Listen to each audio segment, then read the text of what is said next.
Hello, my dear friends. How are you? I hope I find you all in good health and safe and sound. Welcome. Thank you for joining me here. I'm Ari Thurger, and today's video is a little bit different, as I would like to express my opinion on an issue from the point of view of animism, but very much as a personal perspective and not as a general view within an animistic outlook. Now, I know some of you are probably already far too eager to comment on this or draw out an opinion without even watching the video and solely by reading the title, so calm down and give it time. Also, don't take this out of context, please. So let's dive in straight into the point. I have recently been asked if I'm a feminist, and I believe my point of view is far more complex than just giving a simple yes or no answer. I'm not against feminism, on the contrary, actually. However, I do not see myself as a feminist, even though I support the movement. As said here many times before, especially on the videos on my own take of traditional folk magic from my personal experience, I do believe that it is rather limiting to give ourselves labels, as this leads to a narrow perception of ourselves and of the world and our own perception of others. And this influences on our engagement with the world and its persons. When we label ourselves something, we have the tendency to fall into very defined conceptions, which doesn't help to expand our minds into different experiences that enrich our own existence. Every time something we enjoy doing, or even a perception or opinion that doesn't fall into the label we have set for ourselves, there's the tendency to deny ourselves expressing and living those paths of thought and of experience. We cling on to a label and identity so fiercely that we indeed become that identity and nothing else. Our world becomes limiting, narrowed down to a perceptive reality without horizons. This actually leads us to turn away from the world that surrounds us, and progressively we cease to become part of the world. We cease to accompany its cycles, we cease to be, let's say, in tune with life, and we just become this individual entity unable to see past its own restrained perception of self. This is the same thing with feminism. As I said, I'm not against feminism, and indeed, in a society where there's clearly gender inequality, there must be an effort to include all people in a social organism where all have the opportunity to thrive and have access to basic human needs and being treated with respect. When there's injustice, we must find ways that allow all persons to exist and coexist with decency, respect, dignity, and also accountability. Rules, laws, rights, and duties have to be applied to all, because clearly we have all seen how things always end up at when privileges are only given to some. But of course, there are many different branches of feminism itself, even branches of those branches. Take the example of cultural feminism, in which some branches end up being quite dangerous to women themselves and go against feminism itself, being a tool that ultimately destroys feminism. Within cultural feminism, there's often this tendency to reshape past history to fit into the ideologies of the present modern society.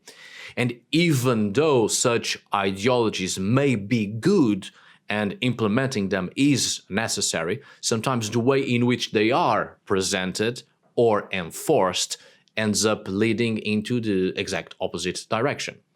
This doesn't mean that cultural feminism is the only movement that tries to rewrite history in favor of expressing its ideologies. Not at all. Patriarchal systems and societies have done that and still do that, especially to impose political philosophies. The thing is, No matter the movement and ideology, when you try to reshape the past, not only you are denying reality and history's mistakes and also history's successes, which are a manifestation of learning from mistakes, but you are also building misconceptions and a fake reality that doesn't fit into or within the evolutionary process of all things. As such, by building alternative histories, it robs people of the opportunity to really learn from past mistakes and discredits ideologies and movements, leading to the very destruction of, well, such ideologies and movements. Cultural feminism has the tendency to construct alternative histories, alternative pasts, and alternative figures in order to express its ideologies, desires, and motivations. Again, like many other movements and organisms do, and this is always a mistake. There's often this romantic idea that matriarchal past societies thrived more and were far more egalitarian than patriarchal societies. Even though there are clear evidences that patriarchal societies indeed have proven over and over again that are highly discriminatory, oppressive, and abusive, there aren't, however, clear evidences that matriarchal societies were much different due to the fact that it is not as simple as a reality of opposites, a dualistic reality of some sort, because many past societies cannot simply fall into the category of patriarchal or matriarchal, because their dynamics were far more complex than that. Besides, there's also often this idea brought into religious discourses, especially when dealing with paganism, this glamorization, this romanticism that past societies that worshipped a goddess or were more goddesses driven were far better and equal. You know, I was an archaeologist for 11 years and I have studied plenty of past societies. I still do, but just not as an archaeologist anymore. But anyway, there's a curious example actually in the Chalcolithic of the Western Iberian Peninsula, just as an example of a society that broke down the megalithic culture. There's this romantic idea that the megalithic culture was more matriarchal and far more goddess-driven, and then there came the patriarchal societies to end it all by fire and sword. While the megalithic society in this example I'm giving was indeed replaced by the next cultural movement, they were far from being matriarchal, and there are no clear indications that they were entirely patriarchal. There are no indications they were more or less violent than the next culture or the previous culture. Cultural, religious, traditional, ideological, political, economic, and social shifts are all complex factors that compose societies, and there are many circumstances, elements, and causes that progressively lead to these shifts, and not just by some patriarchal society that disrupts the peace and stability of some matriarchal society. That's a very simplistic view and not at all substantial. Besides the example I was giving, the culture and religion that came to replace megalithism, they venerated a goddess, and by no means they were more or less violent than the Neolithic societies, which among themselves they also fought one another for control of fertile territory and had highly hierarchical social structures in order to reflect their power based on ancestry and land. And the culture and system that came to replace that venerated a solar goddess, a feminine figure, and such a divine feminine was imposed by force. The point being, well, several points here expressed actually, it does not help and doesn't give any credit or justice to try to reshape the past to express current, necessary or not, ideologies and to implement systems, because we are living now and what we need now isn't the same as it once was. So we don't need to actively try to change the past, because that doesn't automatically change the present. We need to focus on the present situations and only use the past to learn from mistakes in order to create a better existence for us all in the present. And also, things are not as simple as they are often painted. Reality isn't black and white. Reality isn't about opposites. And this last point is exactly what I want to express here with this video. We as humans, among many of our flaws, which are many, we do often commit the same mistake, which is seeing the world as opposites, seeing the world through this dualistic perspective of opposites, when in fact the world has not been shaped to sustain opposites. The world is not driven by identical versus different. The natural world is not built on opposition. This dualistic perspective is a human perception, and it naturally occurs from the moment we have constructed opposite identities, and then we transport them into everything else.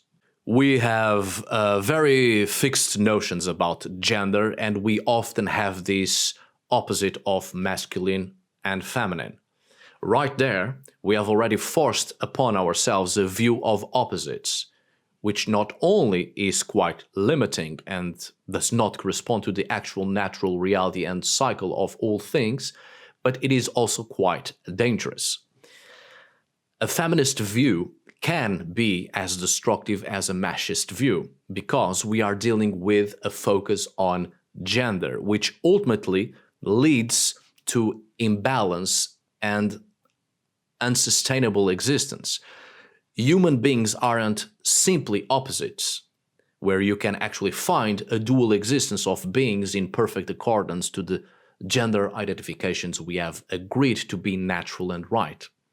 Feminine and masculine are social constructions based on whichever suitable perceptions, particular ideologies and systems of governance need in order to thrive and expand. I've talked about this on a video in my White One series, so no need to repeat much of what has already been told on that video.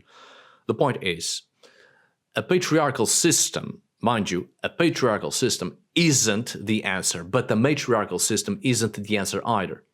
We are too focused on opposites when we should see people for what they are, as persons of the world.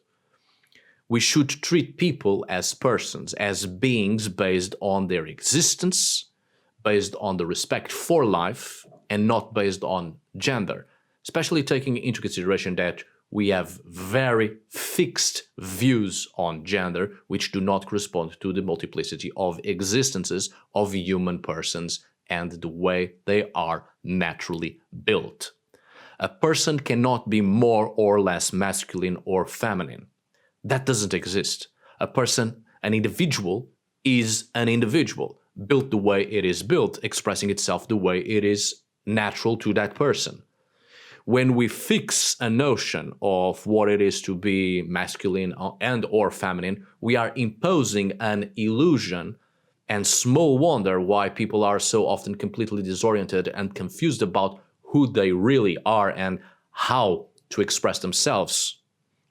Because we often follow limited and illusionary notions about the right behavior suitable for a particular gender. The human being is not made of opposites. Nothing is. Nothing is as simple and as naive as that. There are no opposites in the natural world. It makes no sense trying to construct this dualistic view of opposites when it comes to human identity and expression and human nature, because, well, it goes against nature, and we are part of nature. We are an expression of nature. I cannot call myself a feminist because that is choosing an opposite, and I do not believe in opposites. I do support perspectives, ideologies, and motivations of feminism, and a society in which all persons can find respect and dignity is necessary. But I try as best as I can to walk this world without having to fall into this war of opposites.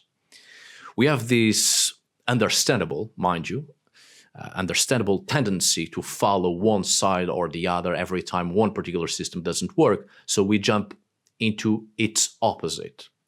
Often we do not seek to look upon the whole, upon the everything, and instead we pick a side, we go into opposites.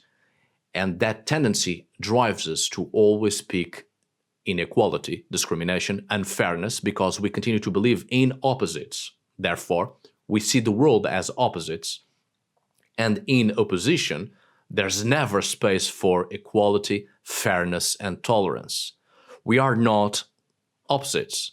We are part of everything there is. We are part of the world. We are part of nature, and we are persons of the world. From an animistic point of view, the world is absolutely filled with persons, only some of which are human persons. The natural world doesn't act as opposites. It is us, human beings, that have the tendency to have this dualistic view, and then we transport it into everything, translating and shaping into this dualistic image everything occurring in the world. This goes to our perception of gender as well.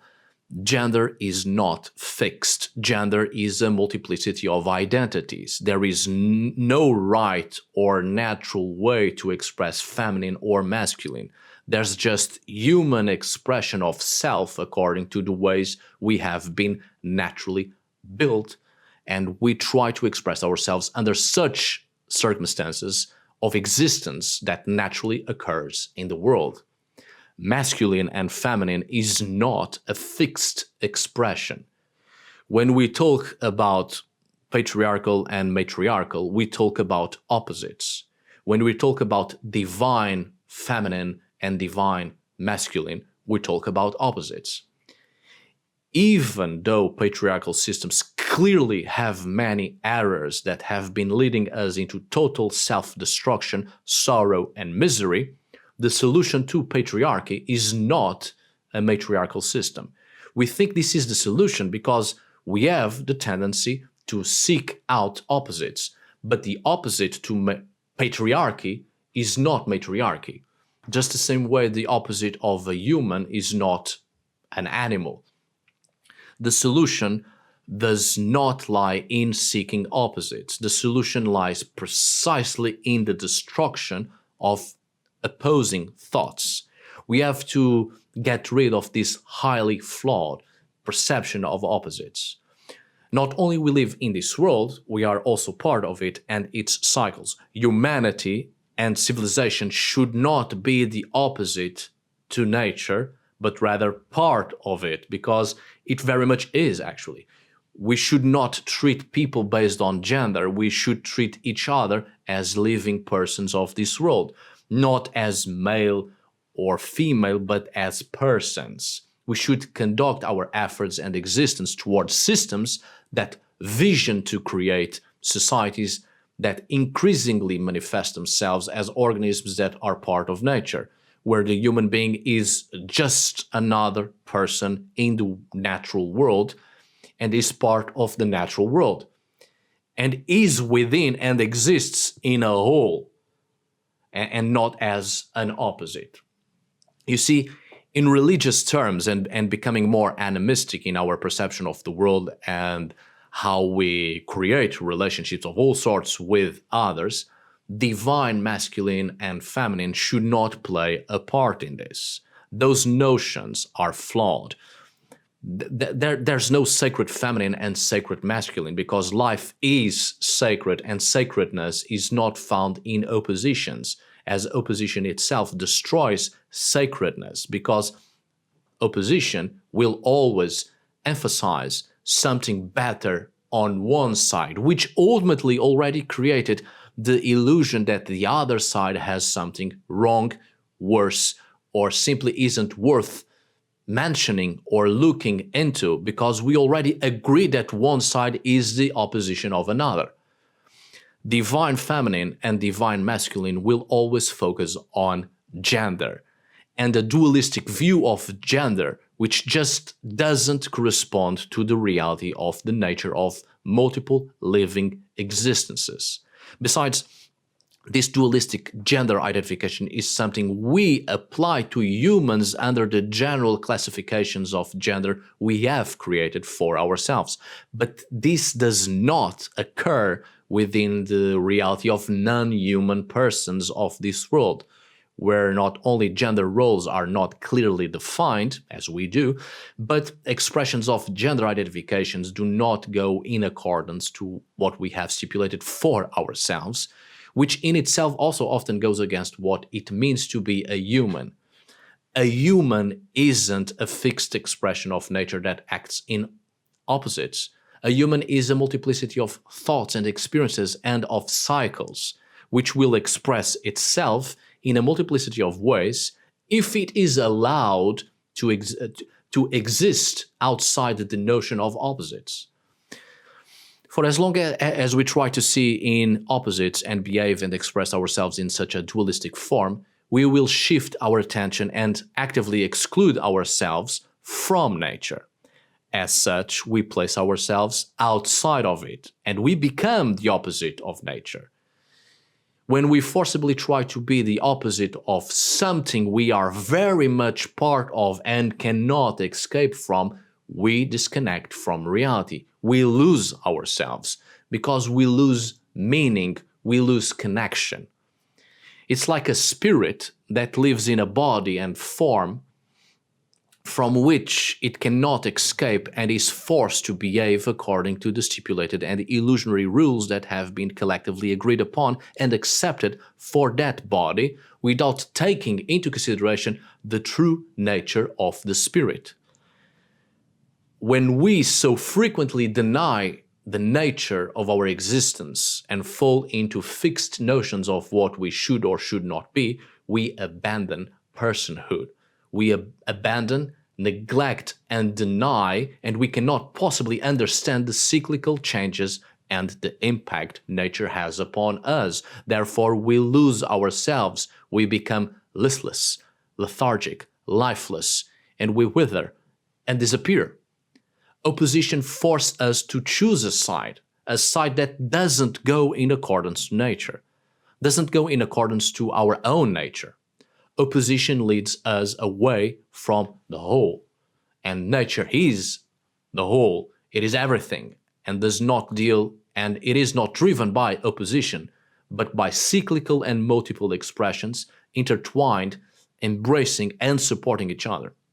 Seeing the world from the dualistic view of opposites, we actively place ourselves outside our own nature, which is the nature of life itself. We deny life to ourselves. We deny our own natural existence. Ultimately, this destroys the very notion of spirit, of soul, of that which gives us animation. I mean, if nature was truly about opposites, nothing would ever exist because it would be in constant denial of itself, in a constant conflict, actively trying to destroy itself. And it would be a paradox because nothing could ever thrive, because since everything would be an opposite, it would always be in opposition to itself, not even able to pick a side, because if everything is an opposite, then nothing is truly worth existing. If nature was opposed to its very nature, it would utterly consume itself and disappear without even starting anything. That's exactly what we are doing to ourselves. We are actively trying to destroy our existences because the more we see the world as opposites, the more we are in conflict with our own natural existence. And how can we possibly thrive if we do not allow ourselves to even exist? The problem isn't feminism, or rather, the problem isn't the wishes, desires, and motivations when they aim to create a society that seeks to create a more egalitarian system, or at least a system where we seek to find common grounds for coexistence, an even-handed organism, unbiased, fair and honest, reasonable, right? The problem lies in creating opposites, even if the core and original sense of feminism was never to attack or repress man. However, And it is inevitable. When we create opposites, it is bound to create inequality, whether we intend it to or not, because we already start from a point where there is a division, where there is an opposition, where there is difference. This becomes a higher problem when some branches of feminism and some feminists, they emphasize too much on their own personal notions of gender and what constitutes feminine and what it means to be feminine, often leaving aside or putting aside, ostracizing many women who do not fit into these characteristics, just as patriarchal societies do the same in relation to men who do not fit within the perception of what it is to be masculine, within what has been stipulated as being masculine. It's only masculine and feminine for some, for those who fit into the preconceived and collectively accepted views on opposites of gender identification. It's flawed, it's an error, and bound to be doomed to failure. Feminism and or matriarchy will fail us just as patriarchy fails us, because it focuses on behaving in certain ways towards gender, instead of behaving with respect and decency towards living beings, regardless of gender identifications and gender notions. It should not be about gender. It should be a conduct of respect and empathy towards living beings, a respect for life. The core of original feminism isn't wrong. What's wrong is the thought on opposites, which even with the best intentions, it is a paradox, as it will always create division, differences, opposition. It's in the nature of opposition to be in constant resistance and aversion, until it's absolutely drained of meaning till exhaustion and ultimately self-destruction. So, this is the same thing in religious and or spiritual terms, and why animism helps us to combat this. It cannot be about divine gender. It has to be a perception towards the whole, with all its multiple existences that are not bound to gender identifications of human thought, which by itself is a reflection and very much influenced by societal illusions that are constructed to the further we move away from our own nature, such a nature being our undeniable condition as persons of this world, as persons of nature, as persons flowing with its cycles.